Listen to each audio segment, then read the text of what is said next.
Kemudian pola hubungan dengan pihak swasta ya sebagai pihak katakanlah yang diberikan izin operasional untuk menyelenggarakan. Ini kan juga harus ada kejelasan karena dana yang dititipkan tadi kan harus dipertanggungjawabkan kepada publik, dalam hal ini adalah calon-calon jamaah haji.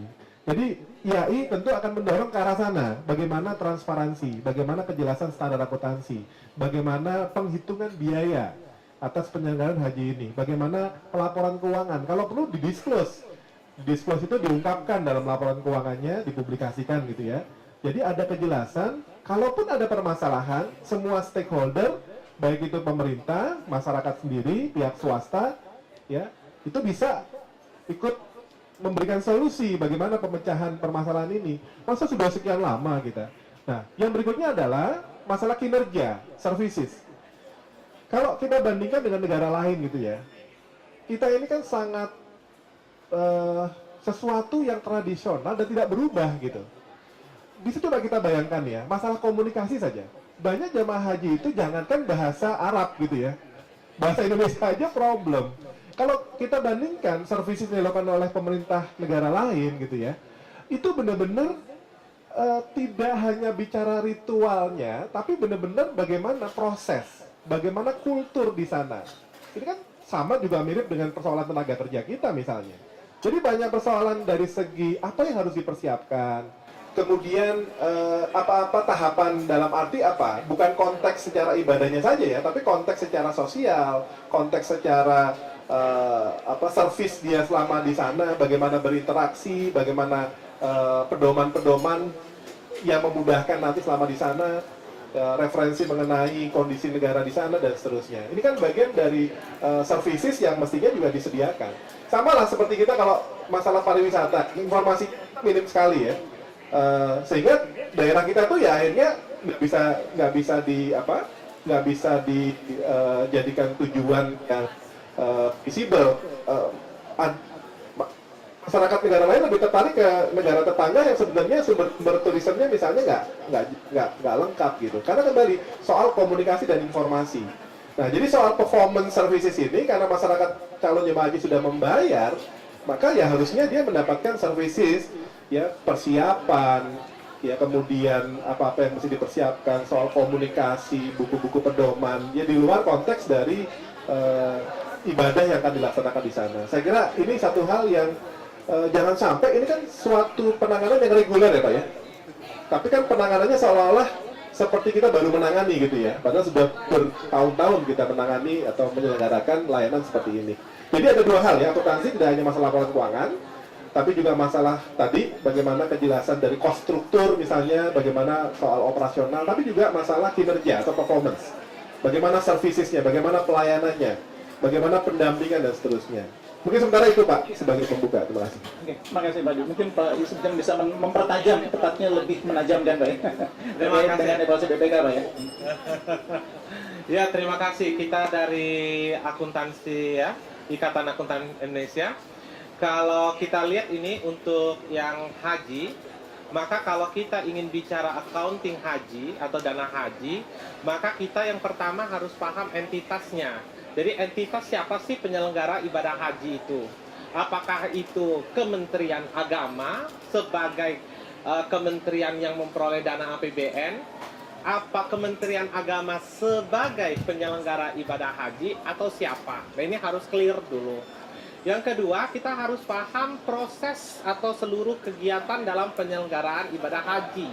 Kalau nggak paham ini, kita nggak akan bisa membuat cost structure yang katanya Mas Iwan itu nggak bisa kita buat costingnya, berapa sih biayanya, itu nggak bisa. Kalau kita nggak paham apa proses bisnis dan kegiatan-kegiatannya. Jadi termasuk kita bilang, oh BPIH kemahalan, oh BPIH kemurahan, oh BPIH itu biasa-biasa aja.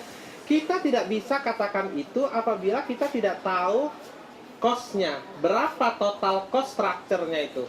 Nah, untuk tahu cost structure-nya itu, kita harus tahu setiap proses bisnis atau kegiatan yang harus dilalui.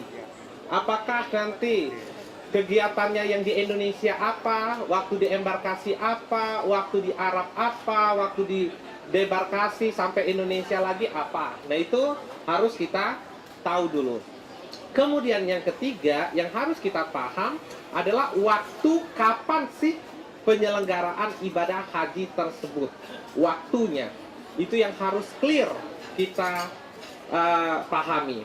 Nah, kalau kita lihat sekarang ini, sampai sekarang kita tidak bisa menentukan apakah BPIH itu ketinggian, kerendahan, karena cost structure kita tidak pernah tahu. Tidak pernah terpublikasi juga berapa sih cost structure itu. Oleh karena itu tadi katanya Mas Firdaus tadi, itu BPIH turun, tapi optimalisasinya tinggi. Tapi yang benar artinya kan sama-sama aja dengan tahun-tahun lalu. Toh, oh BPIH turun, tapi optimalisasinya naik. Nah, kalau kita bisa bayangkan, duit setoran awal di dalam tabungan haji masuk masing-masing bank atas nama masing-masing calon jamaah. Belum mencapai 25 juta tetap atas nama masing-masing calon jamaah. Kalau udah 25 juta ya, 25 juta ya Pak, baru ditransfer ke rekening Menteri Agama, bukan pribadi nih, disebut dengan rekening Menteri Agama sebagai Kementerian Agama yang mengelola penyelenggaraan ibadah haji, bukan rekening pribadi ya, rekening penyelenggara ibadah haji masuk ke situ. Ini kan masuk ke tabungannya tadi penyelenggara ibadah haji. Kan kalau kita tabung di tempat biasa ada bunganya, kira-kira begitu kan. Nah, maka ini bunga-bunga itu, karena ini tidak mau disebut bunga, kira-kira itulah disebut dengan optimalisasi tadi. Jadi bunga-bunga dari duit 25 juta. Nah, ketika keluar BPIH yang cost structure-nya tadi belum kita bisa ketahui tadi, keluar BPIH, baru nanti orang yang belum yang baru setor 25 harus melunasi sampai dengan BPIH terpenuhi. Nah, duit 25 tadi kan sudah ada optimalisasinya. Nah, seyogyanya dari sisi akuntansi dan pembukuan, itu si A setor 25, bunganya berapa, lunas BPIH berapa. Ketahuan bunga per orang. Nah, pertanyaannya, apakah pembukuan seperti ini sudah terselenggara dalam sistem itu? Sehingga bisa ditelusurin ini bunga, harusnya punyanya si A. Jadi orang yang daftar tahun 2000 tadi nggak nanggung orang yang baru daftar sekarang hasil optimalisasi. Kalau pembukuan itu ada, kalau catatan itu nggak ada, ya udah menumpuk saja. Ya tadi bisa saja, tapi kita tidak bisa katakan bahwa si A nanggung si B berangkat dari optimalisasi. Nggak bisa karena tidak ada catatannya, karena tidak pernah ada catatannya. Jadi ke depan seharusnya dari sisi pembukuan, dari sisi administrasi agar pertanggungjawaban dan akuntabilitasnya bagus, si A setor berapa, bunganya berapa, lunasnya kapan, berangkat kapan, berapa biaya real yang dia pakai, kalau ada lebih kembalikan atau tidak, kan kira-kira begitu. Nah, proses itu saya tidak tahu persis apakah terjadi atau tidak. Seharusnya dari sisi accounting untuk akuntabilitas dan transparansi itu dilakukan. Nah, kalau proses itu sudah ada, sekarang apakah semua penyelenggaraan itu harus 1 tahun? Jika tahun ini kita tiba-tiba buka, yang mau haji daftar sekarang, tutup lagi sekian, maka terlalu banyak yang antri. Sedangkan kita dibatasi kuota, apalagi tahun sekarang kuotanya terbatas karena Masjidil Haram belum full 100% ya Pak, meskipun sudah diresmikan kemarin. Ya, yang renovasi itu belum full 100% bisa terpakai walaupun sudah diresmikan untuk lingkaran yang di sekitar Masjidil Haram itu. Itu perlu kita ketahui bahwa kalau kuota itu sedikit, ya kuota sedikit, orang yang mau haji banyak, tentu kalau dari sisi bisnis harga akan berpengaruh kan? Harga akan berpengaruh. Itulah peran pemerintah, di mana mau dia kondisinya penawaran banyak, permintaan banyak atau permintaan sedikit, diatur nih BPIH tiap tahun kan kira-kira begitu. Kalau dari sisi bisnis ya kuota terbatas, orang yang mau banyak ya harganya dinaikin dong. Kan? Tapi kan kalau dengan diatur oleh pemerintah, tentunya BPIH bersama DPR ya, bersama DPR itu ditetapkan sekian tahun ini. Nah, kalau kita lihat jadwal menunggu ini artinya banyak sekali orang yang mau haji tapi tidak bisa berangkat haji. Oh, lantas pertanyaan kita, kenapa nggak sekalian aja orang diberangkatkan semua kuotanya? Kalaupun seandainya kuotanya naik terus ya, apakah orang itu muat di sana? Karena kan di ininya apa? Di Arafah itu kan lokasi Indonesia segitu-segitu aja. Di Arafah tempat di Mina, tempat terbatas. Iya, ya, di Mina ya Pak ya. Yang di tenda itu kan segitu aja lokasi Indonesia. Kecuali jamaah haji khusus agak beda ya Pak tempatnya. Nah, itu jadi kita juga harus memikirkan itu. Nah, ini akan mempengaruhi pelayanan. Akan mempengaruhi pelayanan yang diberikan oleh penyelenggara ibadah haji dalam hal ini. Lantas kita ingin tanya, apakah pelayanan tahun sekarang lebih baik dengan pelayanan tahun dulu? Orang selalu bilang, oh lebih baik dari tahun dulu, oh lebih baik dari tahun kemarin. Itu tidak bisa dinilai. Mengapa? Karena yang pergi haji tahun ini dengan yang pergi haji tahun kemarin orangnya lain. Jadi kalau dinilai sekarang dengan yang kemarin ya nggak bisa dinilai. Orang yang disurveinya orangnya berbeda kok. Orang yang pergi haji tahun sekarang dengan pergi haji tahun kemarin orangnya lain. Jadi nggak bisa dikatakan baik atau tidak.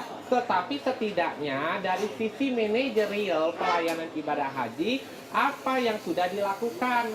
Kan kira-kira begitu yang harus kita lihat.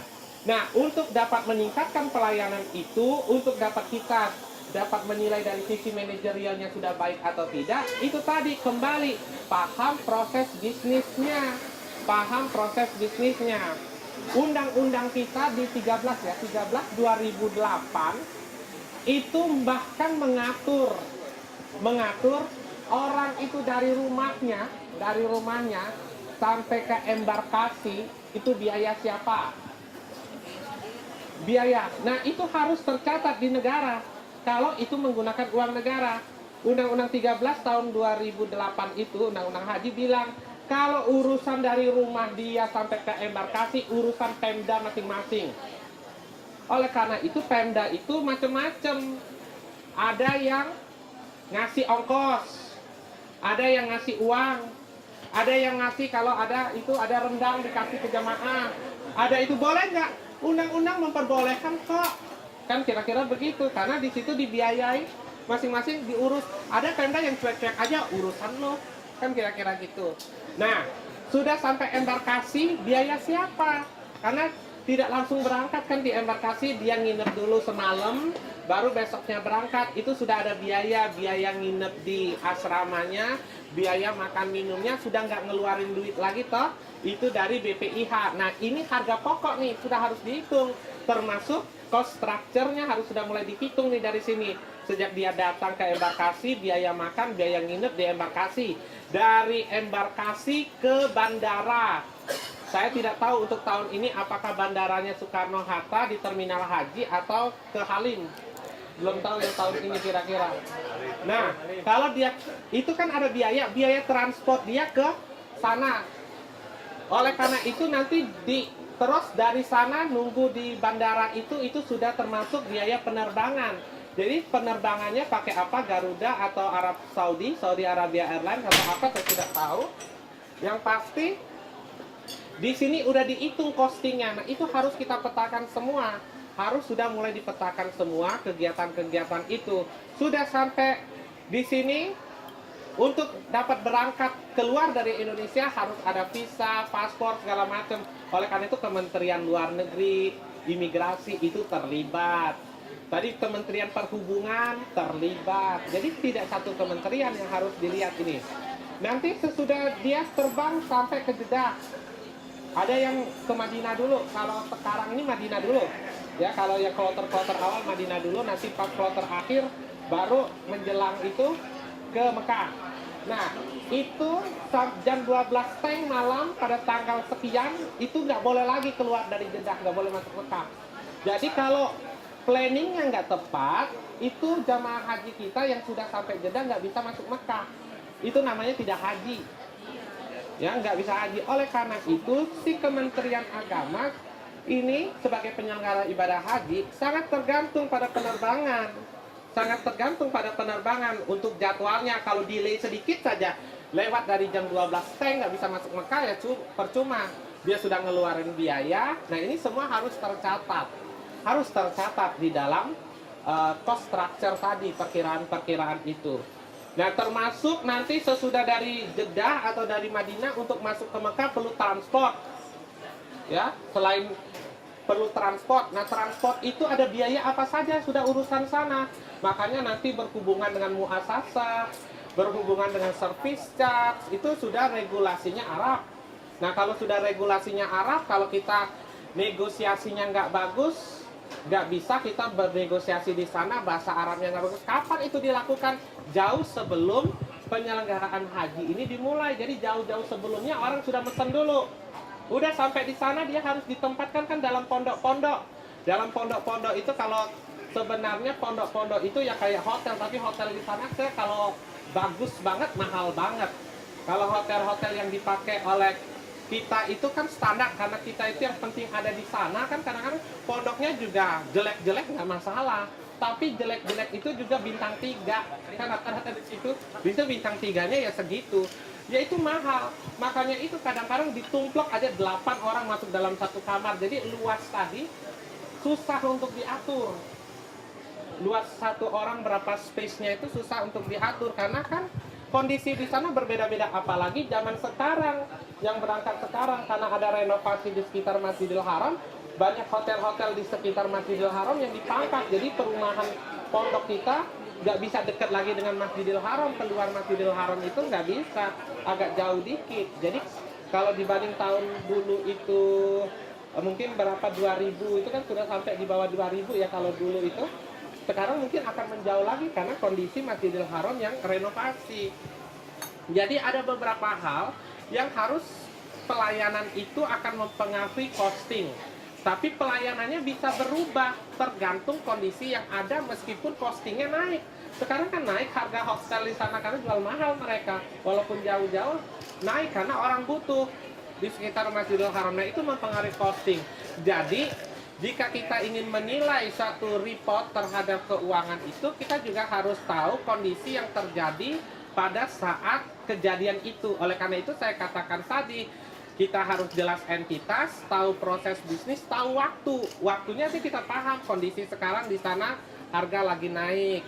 Kalau pada saat musim haji, mereka negonya adalah nego kepada pemilik-pemilik pondok itu. Sudah jauh-jauh hari, kita belum lagi berhadapan dengan pesaing-pesaing yang akan menyewa kan. Ada Turki, ada Malaysia, ada ini. Tapi kalau Indonesia ini, karena banyak orangnya ya semuanya kira-kira. Nah ini semua mempengaruhi costing hingga dia balik lagi ke Indonesia.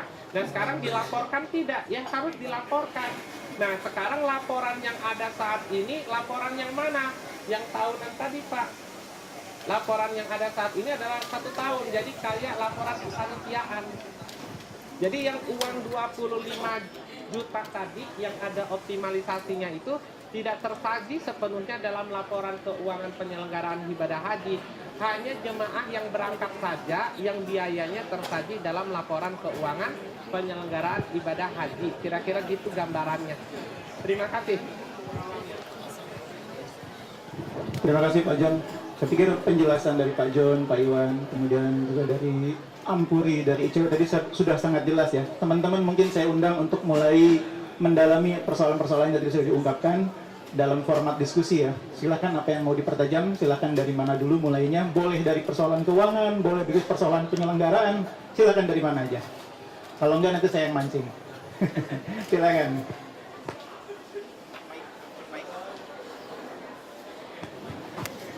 Disebutkan dari mana Mbak? Terima kasih. Assalamualaikum warahmatullahi wabarakatuh. Saya Rabiatun dari Harian Terbit. Mendengar penjelasan tadi cukup panjang dan agak juga sedikit membingungkan, tapi mungkin saya ngambil garis besarnya aja. Dari ICW misalnya. Dengan panjangnya antrian dan ketidakjelasan dari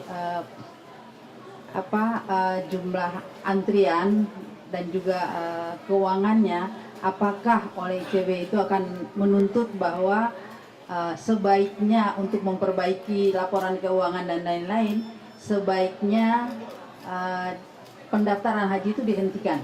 Maksudnya dihentikan begini, dihabiskan dulu atau di apa namanya? Ya di moratorium aja dulu. Jadi nanti kalau sudah terlihat adanya jelas, antriannya jelas, baru dilakukan lagi pembayaran. Karena seperti dijelaskan tadi bahwa dalam undang-undang haji itu penyelenggaraan itu bukan sepanjang tahun, tapi hanya dalam 1 tahun gitu.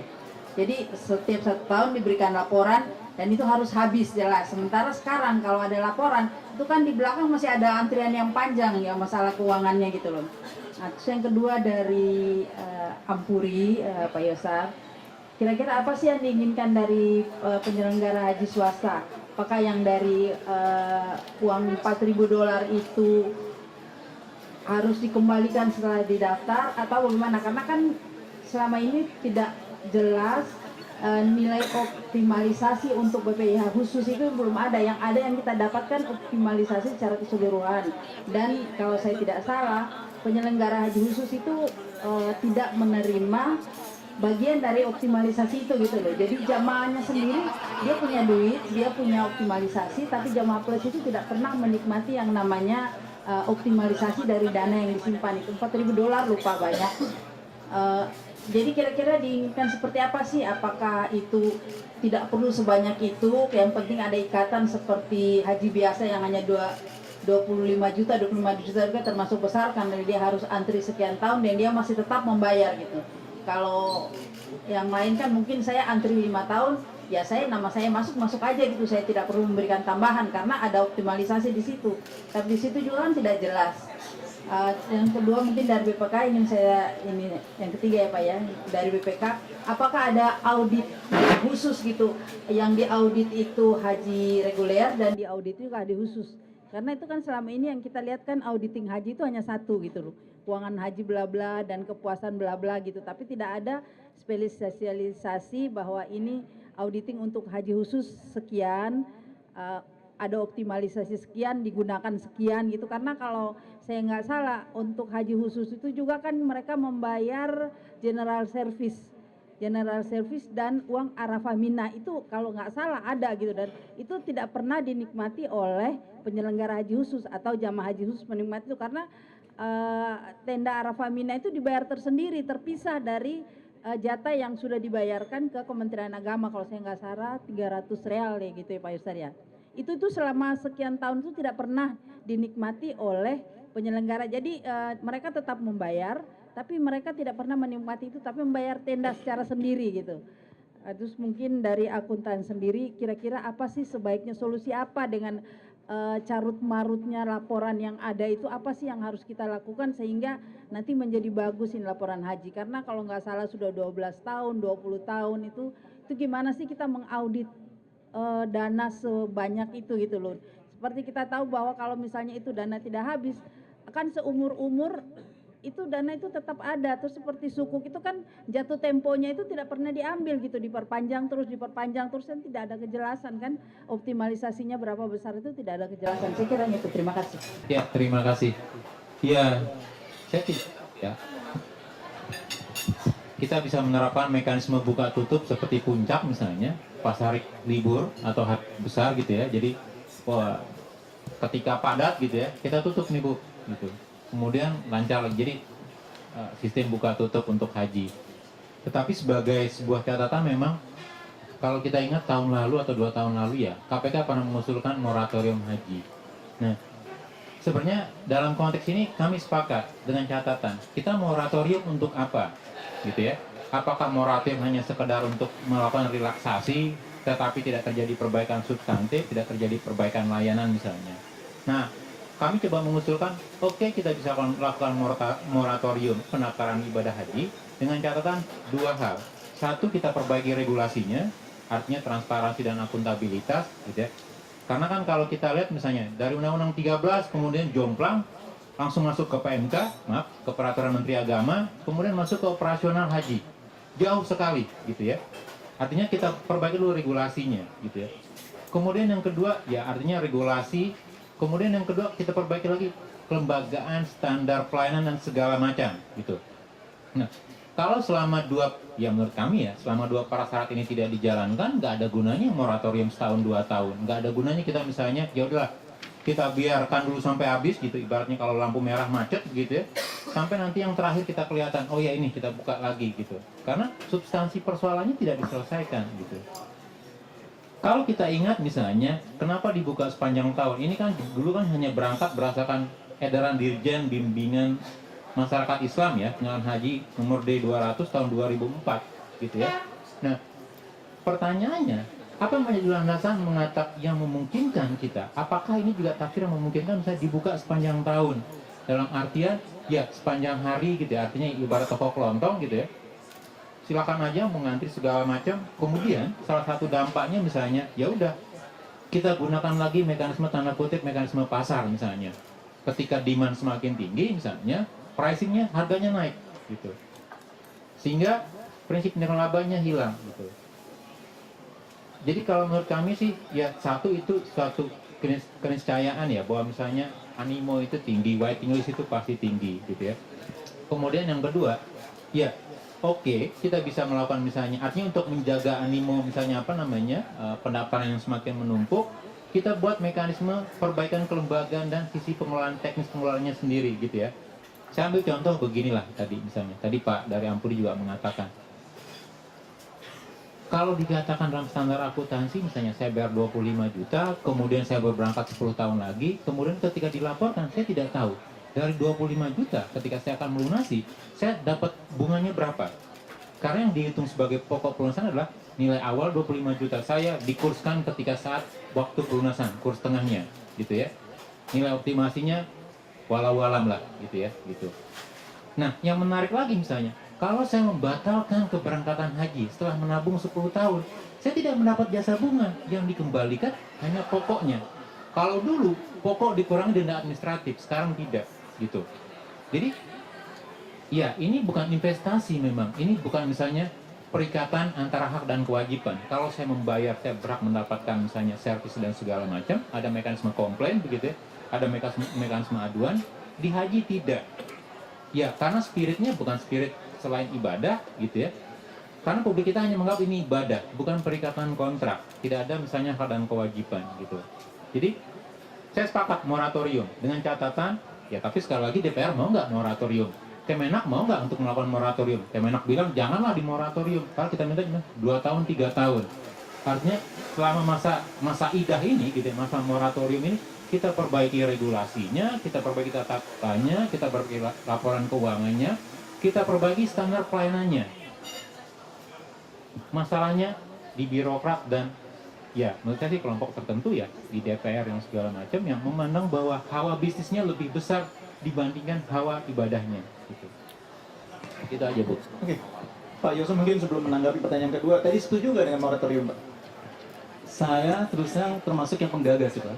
Dari kita asosiasi pernah juga melewati fraksi, tentunya pernah kita upayakan di gedung di Senayan. Kita setuju, sangat setuju sekali karena banyak hal yang kita sudah coba telaah lebih dalam. Ternyata satu-satunya cara termasuk yang paling baik kita memangkas dulu semua persoalan, kita stop, lalu kita coba carikan solusi yang paling baik dari seluruh persoalan yang ada. Jadi kalau menyangkut pertanyaan dari Ibu tadi, kita Ampuri sebenarnya tidak hanya Ampuri, sektor swasta kan begini, kita berkembang, tumbuh kembang itu dilindungi oleh undang-undang pemerintah seharusnya. Ketika suatu modal disetorkan oleh masyarakat atas nama PHK, pemerintah sejatinya pemerintah mengembalikan kepada kita karena uang itu sangat banyak sekali gitu. Ini perlu dipahami sudah hampir nilainya hampir 6 triliun uang sektor swasta yang dikelola pemerintah.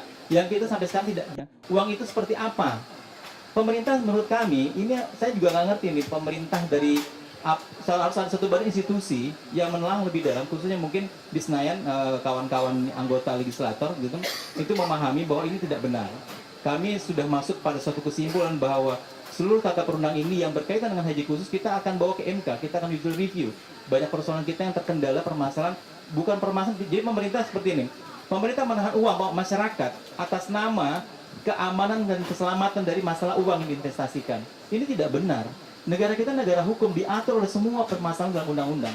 Kenapa pemerintah begitu paranoidnya sehingga dikhawatirkan kami penyelenggara khusus akan membawa kabur uang masyarakat? Ini tidak benar. Kami tumbuh kembang dan selama ini sesuatu sudah membuktikan Malah kami pernah meminta allotment dari penyelenggaraan haji reguler kepada swasta.